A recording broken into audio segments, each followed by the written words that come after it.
Okay, we got a donor motor here because it looks junk. What is this?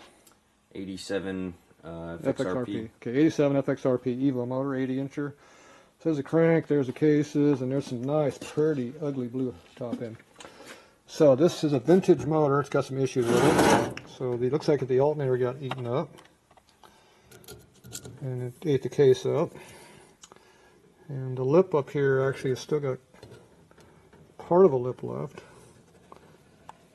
but basically broken off. So that means you're going to have to use a gasket in here to seal that. Yeah. The shifter over here is eating on the VIN number. Perfect. The inside of the case, he found the screw that was in here. It was inside the motor. It was in the breather on that side. Yeah. Okay, this one here, I'm feeling the lip right here, and it appears that the steel insert is above the aluminum, which means this insert has moved. So somewhere around 89 or 90, Harley eliminated the steel inserts because they were coming loose all the time, so they just eliminate them. And had other issues. This appears to be the spacer for the bearing, and it looks like it has a lot of El Chunko material attached to the surface here. It's not supposed to be there. And that gives you a nice worn part. And remember I told you the alternator probably came loose? Yeah. See how it's all eaten up here? The only way the spacer gets eaten up is when it's loose. And it's been loose for a long time. And you said the crank snout was bad on the taper. Putting the alternator eaten on it right here. And yeah, it doesn't look the best. So all of these things indicate that the nut was loose. Okay, so here's our right side case. The crank had a lot of clearance in the Timken bearing.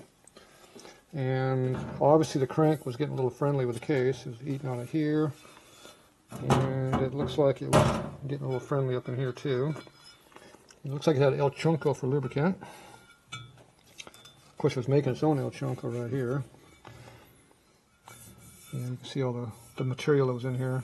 This is all the grit. See that sort of grit layer going in and feathering out. Didn't actually contact, that's just all the grit running around in a circle. Oh, anti-seize is too, right? That wasn't anti-seize, that was lapping compound.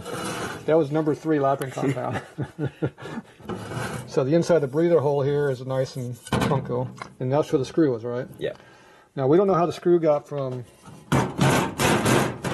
this side of the case to the inside of the case that went up in the breather hole. That we don't know how that happened. That is yet to be determined. Probably never will be determined. All right, so the cases have a lot of abuse on them here, there. The lip's broken on that side. The insert might be loose. We got to figure that out. And the other issue was you had a helicoil in the front stud hole here. That was not the best job done. Looks like they were holding it with glue. And it definitely looks like it's bigger than the helicoil size too. And the other thing is he thinks there's a little small crack going right down that surface right there. So if we get in a micro with a camera, can we see a crack? See a little hairline crack going on there? Now this is an 87 motor? Yeah. This is the kind of crap that 91 and 2 motors were doing in 93s. And so it looks like it feathers out somewhere around in here. So we got to determine if that actually is a crack or not, because it's not a crack on this side that we can see, but it's so worn over here. I don't know if you can see a crack. So we got to determine that. And I want to determine if this is loose over here. So we got 2 things we got to determine there. So next thing is we're going to determine if that's any good. So pull the Timken bearing off. Okay, put that up here. Pick that up. Let's put that in our stand over here.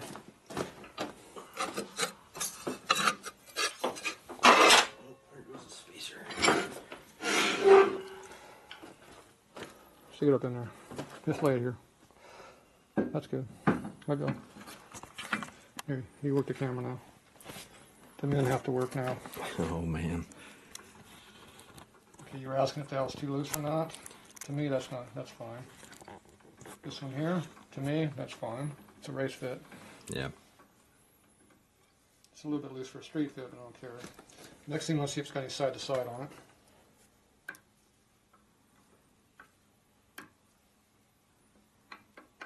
See how it goes side to side? Yeah. So that means the rods aren't oval shaped. So that's good. Like a twin cam, they get oval shaped, they don't move. these will actually still slide. So that you still have some bearing clearance in here, which is good. Okay, this is, I remember I told you it's a snout, you feel it, see there's a lip out here? Yeah. This one doesn't feel too bad. Obviously I didn't measure yet. These bearings came out in 87. What year's the motor? 87. Oh, good. Matches. It's a good thing. All right. They went to the one-piece bearing, I think, in 93. And they went to the two-piece bearing in 58. They're actual roller bearings, so the real ones. Now you can really see the wear on here from the spline. So when you run that real thin alternator rotor, it screws everything up. If you go the early rotor or the aftermarket heavy-duty rotor, it has splines that are that wide. It'll go over the top of that and be okay. But yeah, that is definitely. Yeah, look at the wear mark across the top where it goes like this. Yeah. That's deep. That's pretty deep. You can see where the flywheel crap was rubbing here. Yeah. So, okay. Let's see if this was working on this or not. Yeah, obviously I didn't work on one of these last time, so it didn't feel it. We got to slide over about that far. I thought I worked on something else that was different. Probably a twin cam or M8 or something in here. Some modern piece of crap.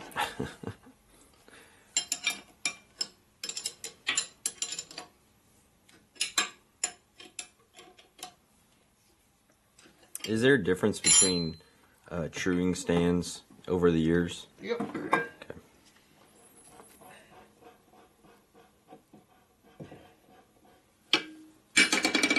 Yeah, hardest truing stand came out in 30 to 36, somewhere in the area. I don't know, it's 30 or 32 or 36. I forget the part number on when it actually came out. And their truing stand's only this long. Yeah. Rowe made their truing stand this length. So that way you do later cranks. The 93 crank has a snout over here about this much longer. And you can't put it in a Harley stand. Won't fit. The 92 and earlier crank, which is straight cut like this, the pinion snout's longer at 93 also on this side, but on that one, these will fit in here, but they get real close and hitting here, this distance here. Mm-hmm. But they do fit, as you can tell, they're close. So Dad modified his stand to take a modern Chevrolet crank, which is 70 and later. You had to actually put another hole in the bolts in here. On the Harley stand, they don't have the channel here, they got bolts. They have a T here, and they got two bolts that go in here, screws. They're actually two big screws. And he had to put new screws further back to get the more length to do the cone cranks at 70 and up. This is a Gazelle, which is Taiwan company. And that is made, this was CCI, made these. Okay. They copied the row, just copied them. Stolen. And they were a lot cheaper.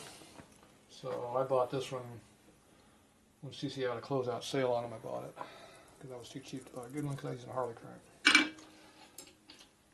Now this here crank is junk already, but now this is a one-piece crank, which means there's no nut over here in the sprocket shaft. This is not replaceable. See, there's no nut. Yep. And this side is replaced because there's a nut over there. On your 2000 cranks or 93 cranks and later, this stuff is not replaceable at all. You can't replace the shafts, they're all one piece. They're not a one-piece crank, they're still got a two-piece here with a pin, so it's actually a three-piece crank versus a five-piece crank. These are four-piece cranks because this is one piece, this one, and then this is another one. It's four. So they're different. Now, the problem with this crank is this bearing here is, see how it's all blue in here? Mm-hmm. That Timken bearing's been spinning. Yeah. So this crank was loose for a long time, and it was spinning in the case. And it probably knocked that insert loose in that case, I bet, because that's what these things vibrate around and shake a lot, and that knocks out the inserts in that case over there. Mm. And you can see how this thing's worn. Feel your finger, you can feel it. Yeah. It's just like here, it's going to be blowing it. Yeah. So that Timken bearing will never be true and be where it's supposed to be on this crank. This crank's trash. You can put it back together with it, but it's not ever going to be perfect. Yeah. Okay, now I'm going to see how true it is. Now I take this bearing off to check that side. And this side here is all screwed up, so I'm not sure how much of a trueness we're going to get here because I'm coming off a bad surface. But at least just say it wore equally. Let's just see how bad it is.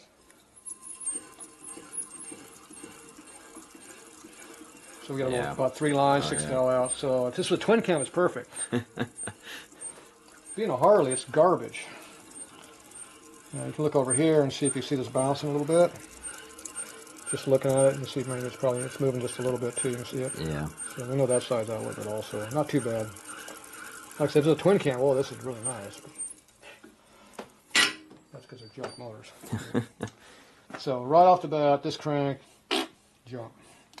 I know these bearings up here probably, with all that metal that I've seen through everything else, I know this stuff's not going to be perfect in here. It's going to need a new crank pin, new rollers in here minimum, then reholding the rods. Now, remember I told you look for hit marks in here? Yeah. When they get really loose, this rod will hit this rod and get a shiny surface. Mm-hmm. And then the rods are junk at that point, because what it does, it actually cracks right down the center here. And it just peels this thing open like a finger. And the rod will break. So, so the rods themselves are rebuildable. This is not rebuildable. This side over here is rebuildable because it has a shaft that goes in here. So this is still a good flywheel. This side. This side's trash. So if you have another crank that has a bad flywheel on this side and a good one on this side, we can mix and match. Now you could probably take a 93 left side and match it to a right side early one. It probably would work, because those cranks, this is not rebuildable because it's like this is part of the crank. Yeah. So if you get a late model 93 to 99 crank that's still a bolted, not a press together crank, because in 2000 they did a press together. Stupid. You know, you could probably take this flywheel and put it onto it later, because you're going to find that crank laying around with the bad side over here, or a broken off snout. Yeah. Probably maybe put this over this side. You might be able to beat it enough to make it true. Probably could. Would I recommend that? No. I'd recommend putting a real good crank in this thing. So right off the bat, we know this crank is not the best in the world.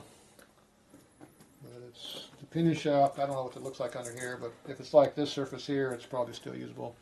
We looked in the bearing race over here, and I don't see any pitting in here yet. I see wear, and I can feel the lip, so I know it's worn a lot, but I don't know how much it's worn. But I can see it's pretty deep. And that usually means that it has a lot of metal going through the motor. It's kept it polished. Let me get over here to my indicator.